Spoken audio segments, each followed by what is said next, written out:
Hi, folks. I'm Rich Lucy, Senior Prevention Program Manager here at the Drug Enforcement Administration's Community Outreach and Prevention Support Section. Welcome to this episode of Prevention Profiles Take 5. Very excited about today's episode. A guest is somebody that I've recently co-presented with in a session at NASPA Strategies Conference. You'll hear a little bit about that during the episode. And we're also going to be on a panel together at the Higher Ed Center's national meeting later this summer, so excited about that. It's Kelly Truesdell, and let me tell you a little bit about Kelly before she joins us. So Kelly Truesdell is the Assistant Director of the Fontaine Center at the University of Georgia. In her role, she facilitates prevention, early intervention, and support strategies to address substance use and interpersonal violence.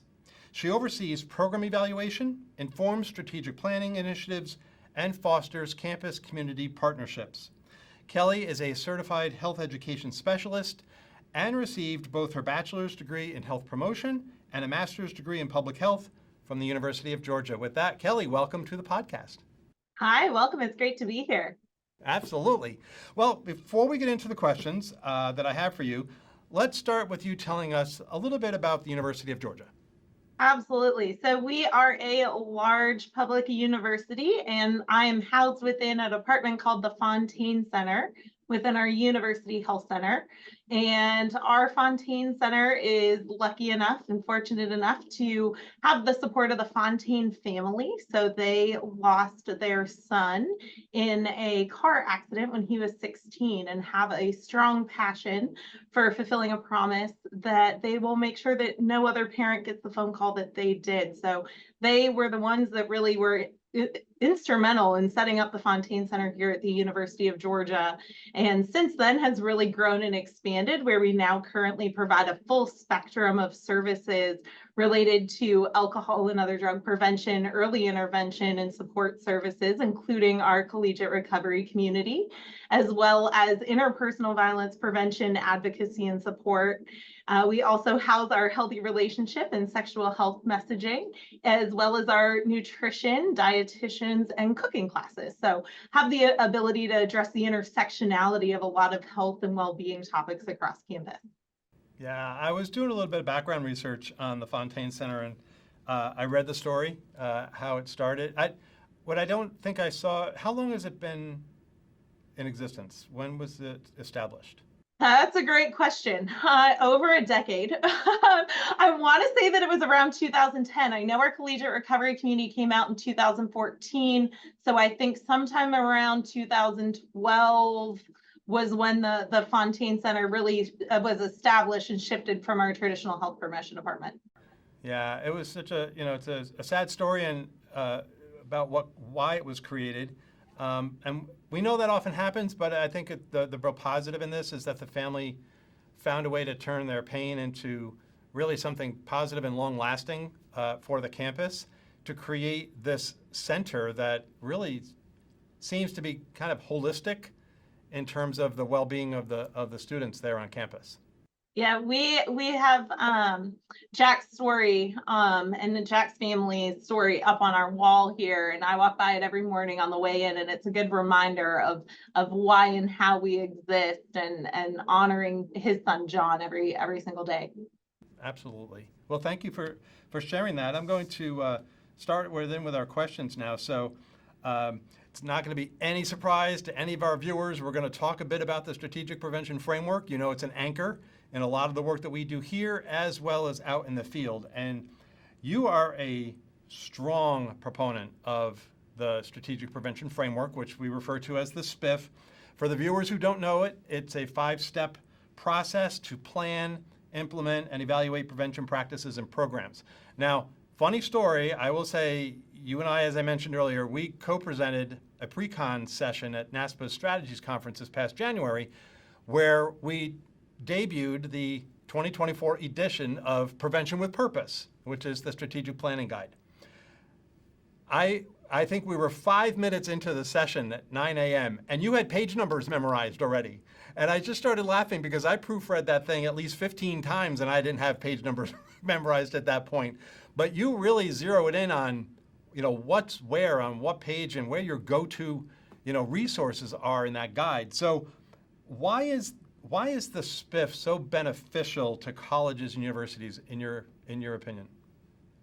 In my experience, the SPIF has really been the scaffolding for public health and prevention professionals to translate science and prevention science into community applications. So again, my favorite page numbers, they will come up today. Page 35, I think, is such a perfect example of the ability to tell the story in a way that non-public health and non-prevention professionals can understand.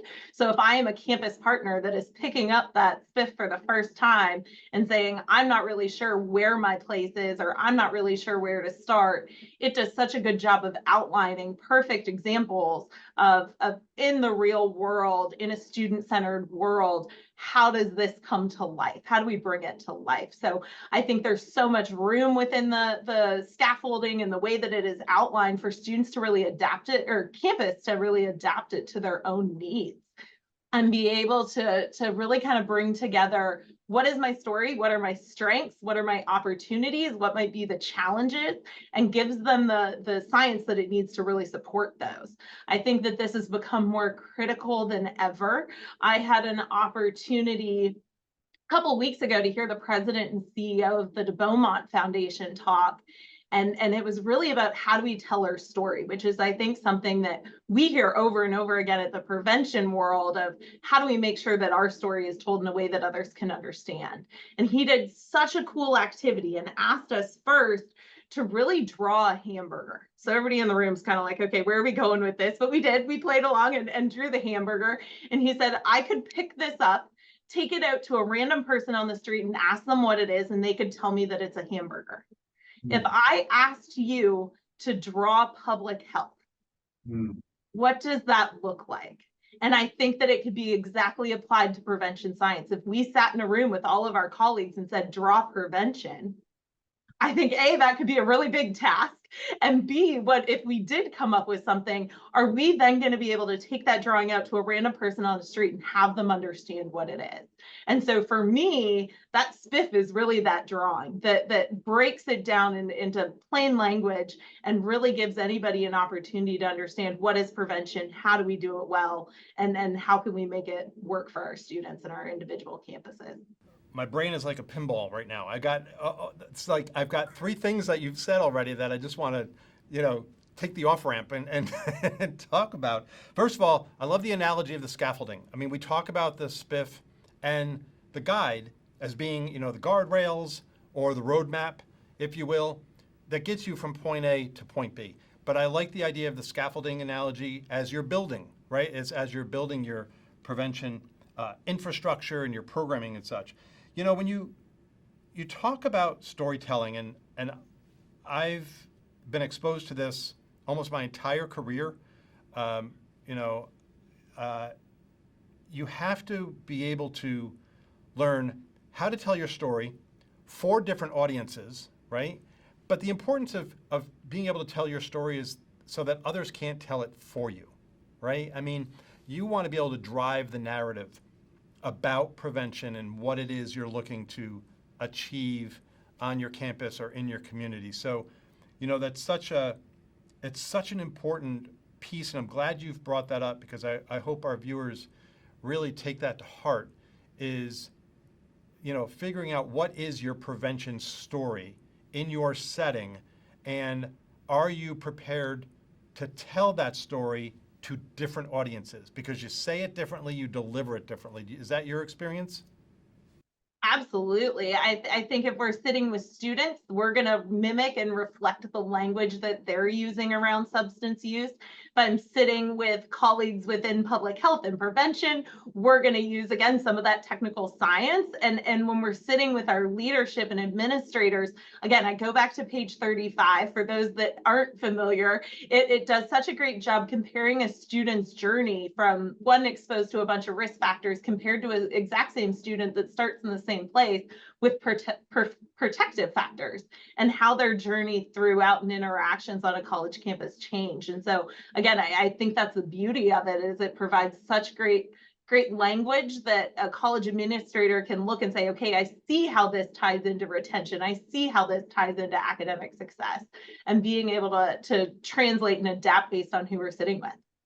So, I'm glad you mentioned the example, page number aside, because when we created the first edition of the guide, and that was a holdover, from the 2020 edition, it really was intended to give you this kind of parallel track or the side-by-side comparison of, here are the pathways that this student or students could take based on the risk and protective factors. And we know that our work needs to be anchored in not only the SPIF, but what are the risk factors and what are the protective factors that are involved in the individual, the community and the campus, the family, all of the different domains. So I'm glad that it's heartening to me, as the person, the agency who puts this out, that it has practicality, that it truly is seeing utility on the campus. Absolutely. I want to, as I go to my next question, I want to drill into the SPIF a little bit, but I specifically want to focus on one of the two foundations. So the two foundations, of course, cultural competence, and as part of that, cultural humility. But then there's the other foundation of sustainability. And you made a quick reference a little bit ago to academic success and to retention. And we know that if you can tie your work in prevention to those types of topics that the senior administrators, the president, the movers and shakers, if you will, the people who hold the purse strings, make that connection, you probably have a better chance of sustaining your work. So what are one or two of the programs or the initiatives that have been sustained on your campus, and what are those strategies that you and the team have used to keep them sustainable? Absolutely. I think when I think of sustainability, I really kind of have to drill down on the definition and keep clear in my mind, what are we sustaining? Because it might not always be the same program title or the same program name, because what resonates with a student population 1 year could look different 3 years down the road. But how do we sustain those foundational principles that we know can be effective and then present them in a way that we know students want? So I think that's one of the keys. And an example that I can use is some of our substance-free programming at the university. So I think no different than a lot of universities across the country, about 8 years ago, we started seeing a shift in our data where more and more students were choosing not to consume alcohol. And so we thought, okay, if we know we have students coming in that aren't consuming alcohol and really leveraging some of that monitoring the future data, we know they're coming in not consuming. What are we going to do to sustain that once they get here? And really looking at some of our welcome programming and having the opportunity to sit at that table the first year with a lot of different campus partners, housing, our student union that does late night programming, our dean of students office, and bringing those individuals to a table to say, how can we support this and create environments where students that aren't drinking can find community during those early weeks of school. And I think that program has taken off because we had such buy-in from faculty and our campus partners across student affairs, but then also our students. Our students showed up for those programs in a big way. So I think setting yourself up for success with that at the very beginning is going to be really, really important. So that we know we have a problem that we want to address. We know that this data exists and this is something that we need to work on for our campus. I think making sure that it's something that campus partners are invested in. So again, how do you present that story? How do you make it align with some of their priorities as well? If we're all working towards a shared goal when we're sitting at that table, it is really critical, because I think sometimes we can get a good idea and say this is something that should work or something that we want to do, but it might not be the right fit or the right time for our campus partners or our students. So making sure that we find something that's going to work. I think we've had some lessons learned along the way as well. I think early on when we were planning programs, avoiding some of those pitfalls of naming things after weekdays, having the Wellness Wednesday, because if students are no longer available on Wednesdays and that program now needs to happen on Thursdays, have you set yourself up for that sustainability in the long term to adapt the formality of the program implementation based on your student needs.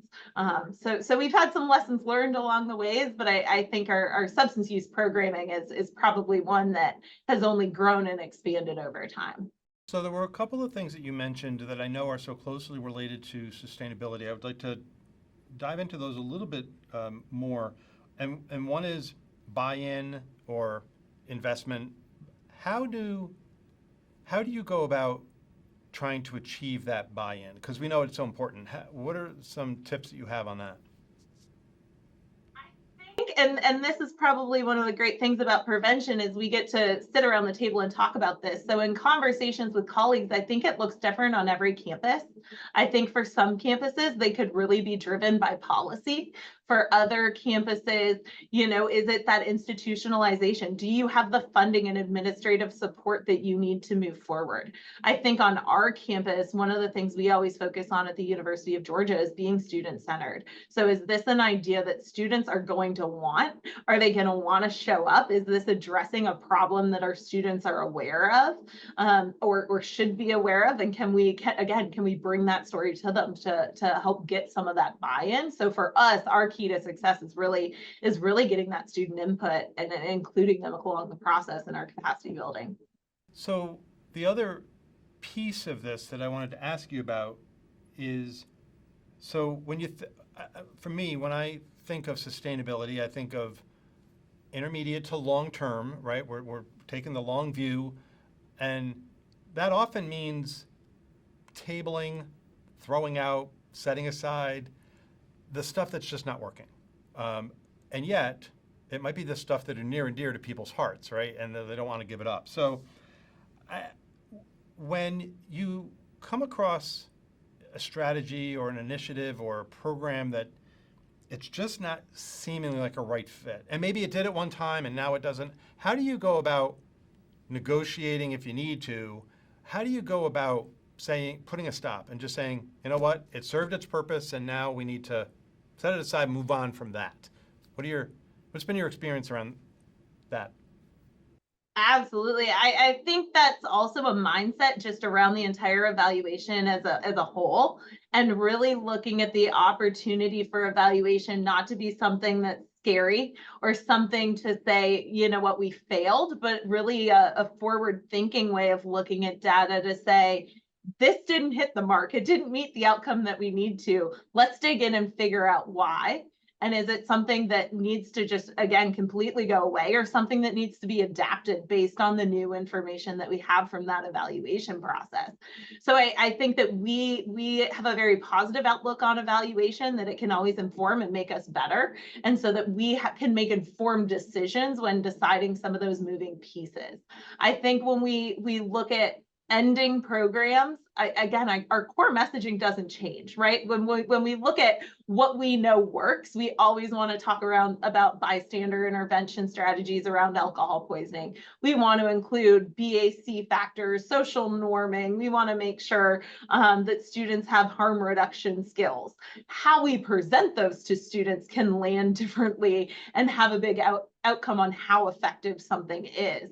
So maybe back in 2015, we were doing trivia nights because they were really big in the community, and they'd show up and we could incorporate skills and true prevention messaging into how those questions were raised. And then, trivia nights phased out, and it changed into, now we're seeing a lot of students just wanting to come around the table and talk. So we do a lot of roundtable discussions. Those core messaging, right, hasn't changed. It's still infused in that program. It just might look differently. And fighting that battle of is it a trend? Is it trendy? How do we stay consistent and strategic as we're changing things, so that we're not dropping all of our core messaging and jumping on a bandwagon of the latest social media trend, but really having that ability to adapt and shift with it, to weave it into some of the stuff that already exists. So I think you have to get a little bit creative with it, take a step back and say, is this something that needs to end? Be adapted, expanded at the end of every semester. We're doing that process. So the key takeaway I heard was your core messaging has stayed consistent throughout. It's just the delivery or the vehicle by which that core messaging is delivered. Absolutely. Great.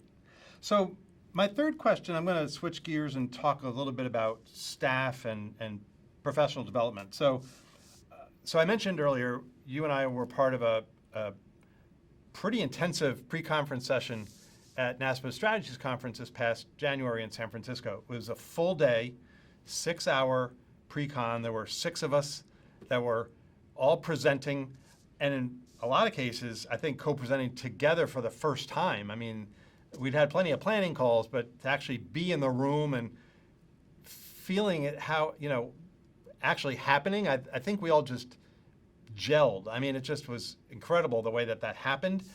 And as I was listening to one of the segments that you were specifically presenting on, it was around skill building strategies for staff. So can you talk a little bit about these strategies? Why are they so important? Absolutely. So one of the things that we look at, and our department often talks about skill building. And I think one of the questions that we got from some of our newer professionals was, what do you mean by skill building? So we really had to come up with, how are we going to demonstrate this? How are we going to invest this and incorporate it into professional development? And one of the tools that we use to talk to professionals about skill building is really Bloom's taxonomy. And it really breaks it down into a pyramid of we might have knowledge and understanding. So does somebody know what the BAC factors are compared to an application level, where can they implement harm reduction factors that are going to impact BAC factors? So really challenging our staff to not just strive for knowledge, but can we come up with creative and integrative ways to create and reach that application level? Can we come up with things that are going to teach skills and let students demonstrate those in presentations in an interactive way? I think when we talk about staff development, one of the key things that we've done is really creating a shared language around with campus partners. So if we are going to a conference or doing some professional development, we want to make sure that our campus partners also understand the language and skill building that we are working towards. And no different with us, we need to be able to understand their language. So one of the things we started doing is actually inviting campus partners to our professional development opportunities. If we have our team going through a training and registration is for 4 campus partners and we're only sending 3, can we include somebody from our student conduct office or Title IX office so that they can come and hear our messaging? And we like to go and invest in the professional development opportunities that they're going to. So then we hear the same messaging from both lenses. We can then sit at a table and have a constructive dialogue, because we're all coming from similar lenses. We heard similar messaging and we have some shared language that we can now use. So we really look at cross training and the intersectionality between different areas. A common thread that I'm hearing in your responses to the questions is being clear about defining what it is you mean. So I heard you say, we need to define what is sustainability. I heard you say we need to be defining what is skill building. I mean, that might mean different things to different people. And and with staff being so diverse, which is what we are striving for, right, is a diverse team. Has that been your experience, is that people are coming to the table with different ideas about what skill building even means? Yes, I think, and then I didn't even think I realized that until somebody asked and was like, you keep saying skill building, what do you mean? And I was like, I am 4 steps ahead. We need to back this up and really kind of start it. Let's create that definition of what even is skill building. What are we talking about? What are we striving for? And what can this look like? So I think everybody comes in. We have a diverse team. We have social workers. We have public health backgrounds on our team. We obviously work with a large number of student affairs partners that come with different backgrounds. So creating that shared language of skill building means that application level, and here's different ways that we can reach that and compare it to some knowledge, so that they, again, almost recreating some of that spiff of what is it that we're getting at. Let's apply this to some practical examples so that everybody can be on the same page. So when you were presenting, when we were in the session together back in January, and you we're talking about taxonomy and skill building, I was envisioning and I kept seeing the 8 core competencies that David Anderson was writing about in the book that was released and that we've talked about, and I've interviewed David on this podcast. Do you see an alignment there when you're talking about, skill building among staff and that taxonomy with the 8 core competencies that David and his team that worked on that book had put together? There is so much overlap there. And I think that's just translating it based on who we're sitting with at the table. For us, the core competencies make complete sense. How do we, again, translate that into somebody that came from a different background, a student affairs background, a social work background? How can we create some of these connections and even just attempt, here's a different way to think about it, and see which one lands. So there's so much overlap. I think that's with a lot of prevention science and competencies within professions. There's always a lot of overlap. It's just making sure everybody's on the same page. So I'd like to get your thought. I've talked to David about this when I had interviewed him, and we've talked about it in, off camera in hallway conversations and at conferences. So it can seem overwhelming. I mean, when you look at the 8 core competencies, when you look at the skill building strategies, perhaps more for the newer professionals, that are trying to take it all in, it can seem like I need to do all of this. I mean, what advice do you have? And have you had the experience with staff there and at conferences you've been at? What's the advice you give to others about taking it all in and not letting it overwhelm you, but recognize the importance of all of it? I think one of the big things that comes to mind that I've heard is if new professionals are looking at some of the toolkits that I use on a daily basis, it can become overwhelming because they have to feel like they need to do everything. Okay, here are the best practices, here's what I need to be doing, and I need to be doing all of it. And so I think really breaking down, going back to the spiff of some of what is important, what is changeable, what can I do, and realizing that it's okay to not do it all. Even if you're starting with what are 3 key messages that I want campus to know or certain student populations to know, and then weaving in 1 or 2 things on top of that each year. I think the other great piece of advice is don't be afraid to pick up the phone. I've had some really great experiences working with other prevention professionals in the field, and knowing that if a new challenge comes up or I get stuck at one of these pathways or building my scaffolding and I get stuck and can't build anymore, I pick up the phone, I do benchmarking. So I don't want them to feel like they have to recreate the wheel. Pick up the phone, call somebody, and we'll help problem solve and talk through it. I'm going to channel Joan Masters, who I have on previous podcasts when we've talked about the spiff and how that can seem enormous and a lot to take in, and comparable to skill building as we talk about those 8 core competencies. And it has always stuck with me, and I always attribute it to Joan, but she's always talked about incremental, that you don't have to do it all at once, that it shouldn't feel like, acknowledge that maybe it feels that way, but skill building can be done incrementally. If you look at the 8 core competencies, and you've set aside, hopefully you're doing this, taking time for yourself, for your professional development. If you've taken that 30 to 60 minutes each week, that's just for you to build your skills, pick one of the core competencies and one of the skills associated with it, and read an online blog or watch a webinar or read a journal article that's focused on that, step by step. It doesn't have to feel like a tidal wave, right? And so I hear what you're saying, and it, I think, aligns so well with the advice that Joan's given, is maybe acknowledge the weight of it, but, let that pass, because you don't have to feel like you do it all at once. Incremental is the perfect word to sum that up. Yeah. Well, that's why I use it, because when I heard Joan say it, I just said, that is perfect. And I think it gives people, I don't know if they need the permission to feel weighted by it, but I think it gives people the permission to, take a breath. It doesn't have to feel that way. And you can get a lot more done incrementally than having to feel like you're doing it all at once.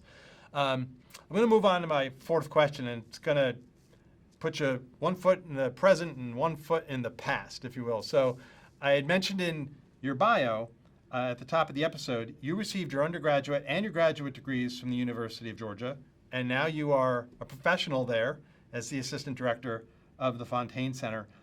What is different about working on drug use prevention as a professional after several years of your experiences there as a student? That's an interesting question that I think comes with pros and cons. Right? Because I think everybody has their experience and lens as a student at school, and then transitioning into the alcohol and other drug prevention department on campus, having the opportunity to step back and very quickly realize that my experience was not the experience of every student at our institution. And I think that has to be a constant reminder. And so it definitely can be that con, because I can't rely on, well, this was my experience, because it's not the experience of every student. So really keeping that open mind, making sure that we're interacting with different groups on campus. I was a student athlete here at UGA, so have a lens of that. But also, I wasn't a transfer student. I was not in the band. I wasn't a part of, some of our trying to think of an example. I wasn't a part of some of our Greek life organizations. And so really coming up with different campus populations, student veterans being another one, right? Making sure that we're staying connected to those. I think that there are also some pros in terms of cultural competence and understanding, some of the hotspot mapping of where high density populations of students living off campus, if we're going to do outreach to off-campus apartment complexes, what are frequent establishments where students might visit that serve alcohol. So I do have some of that background and cultural experience in the community, but really I think that you can't rest on that. And it's always important that we do environmental scans and continue assessing and doing hotspot mapping of some of that. And it always surprises me how little it changes. But making sure that we're continuously looking at that, because things can change over time. So definitely was a unique experience to realize there is a much bigger UGA than the one that I interacted at.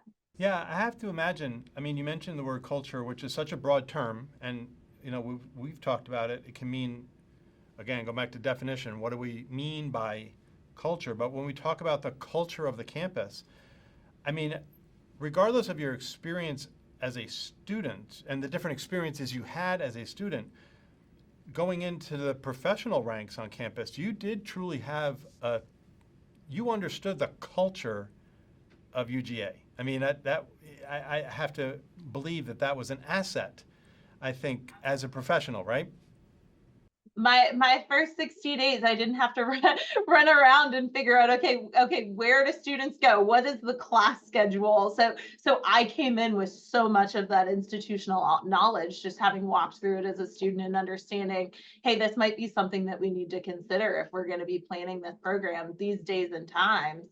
We really got to look at class schedules and things like that. So having that good understanding made that so much easier in terms of at least the first 60 days and knowing kind of what campus partners might look like and having the opportunity to build on that over time. So it was definitely a step up. Your transition period, I have to imagine, was a lot shorter than a lot of people might have been if they had come from outside. Yeah, exactly.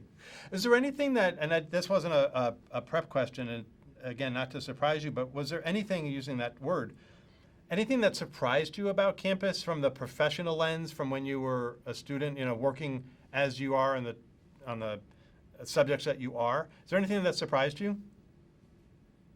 That was like an aha moment or something that, well, I never looked at it from that perspective when I was a student, but now I'm looking at it this way. this might be more recent than anything else. I spent some time in our campus libraries recently. Well, I was writing my comps for my doctorate program. And then I think that this probably happened later than expected, but even seeing how student populations have shifted. I was sitting writing my comps at 10 p.m. at night in our library, and the number of students that walked in to play Dungeons and Dragons in our study rooms caught me off guard. And it was something that I had never seen before and never would have thought was taking place on our campus libraries. Because I think our students that drink and engage in substance use at UGA and on any college campus are really visible. And I think the ones that aren't are not as visible. So the ones playing Dungeons and Dragons in the library at 10 p.m. are not going to be as visible. And so I think every single day as I spend time on campus, I have new ways of looking at campus and realizing how diverse and how great it can be to see all of the different student experiences. So now I have a visual of you in the library seeing this and going, huh. I was like, okay. I was like, nobody's talking about this. Where's our student newspaper, right? So as we wind down, I always save the final question. It's the same question for every guest, and that's the advice question or the takeaway question. So what advice do you have for the professionals who are watching this podcast, those who are out there working to prevent drug misuse among college students, as well as the students themselves, because we know that students do tune in. Sometimes I know of faculty members who assign, interestingly enough, watching the podcast to students. So what's the advice you have for the professionals and the students who are in the prevention path? And I think that this is something that you touched on earlier, but I think I can't stress enough the importance of lifelong learning. So whether you are a student that is tuning in or you are a professional that is sitting here, I think one of the best things that I enjoy most about college campuses is that it is a transient population. Our students are going to come and go and roll over every 4 years, and we're going to have the ability to have new challenges. But I think that also challenges us to be lifelong learners and never stop looking at what might be new, what might be creative, and especially to our students. I think the other thing that I'll highlight and might be a little bit more unique to my position at the Fontaine Center is really addressing some of that intersectionality with other well-being topics. So if you are a student that is focused on substance use prevention and want to be in this field, take some time to understand how does that impact interpersonal violence rates on a college campus? How does that impact mental health or suicide rates on a college campus? And really understanding the intersectionality. I think that we're seeing more generalist positions pop up on college campuses, and it's really important that we don't lose sight of that specialized training, but also have a good understanding of how we can leverage some of substance use prevention in those other spaces. If we know that the spotlight is on mental health, we better have a good understanding and can, again, make that story for how substance use prevention can impact that. So again, lifelong learning, echoing Rich a little bit, right? Taking that time each week to really kind of say, what might be the one thing that I might be able to learn or check out this week. Well, Kelly, I have to say, coming into this, I had expectations about what you were going to talk about, and you hit. I mean, you checked all the boxes in just different ways that I wasn't expecting, but right on point. And so for our viewers who are watching, I hope you also, heard either new information or even it's information you've heard before in a new way that you can use in a new way. I hope you have those takeaways. Kelly, great advice for our folks who are watching this. You've been a great guest. I've enjoyed co-presenting with you, and I look forward to doing that again in another couple of months at the national meeting. So again, thank you so much for joining us on the podcast. Absolutely. Thanks for having me today. And do great things there on campus. And again, for our viewers, thank you for tuning in to this episode of Prevention Profiles Take 5. A reminder that all of the past episodes are available on our website, campusdrugprevention.gov. Go to the resources section, and there you will see a whole wealth of the resources that we have, including this podcast series. And with that, I'm going to say thanks for watching and have a great day.